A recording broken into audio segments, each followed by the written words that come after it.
रायरंगपुर रे आत्मनिर्भर भारत अभियान अनुष्ठित। मयूरभंज जिला बामनघाटी उपखंड रायरंगपुर सहरस्थ स्थानीय महताब भवन ठारे आत्मनिर्भर भारत अभियान अनुष्ठित हो जाइछि। एथिरे मुख्य अतिथि भावे मान्यवर मयूरभंज सांसद नवचरण माझी, सम्मानित अतिथि भावे रायरंगपुर विधायक जलेन नायक, मुख्य वक्ता विपिन बिहारी महंत, बीजेपी राज्य संपादक नवीन राम और सांसद प्रतिनिधि मनोरंजन दास प्रमुख उपस्थित थिले। मुख्य अतिथि मयूरभंज सांसद नवचरण माझी कहिथिले जे पवित्र श्रीराम मंदिर ध्वजारोहण उत्सव पालन अवसर रे सारा भारतर नरनारी आज उत्सव मुखर। एही आत्मनिर्भरशील भारत अभियान रे स्वदेशी भावना पोषण करिबा पई जोर देथिले।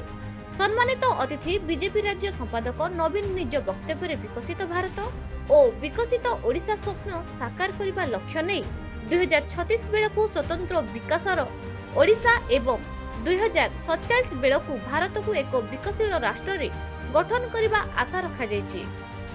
मुख्य वक्ता विपिन बिहारी महंत और रायरंगपुर विधायक जलेन नायक आत्मनिर्भर भारतर अभियान संपर्क में सुचिंतित वक्तव्य प्रदान करथिले।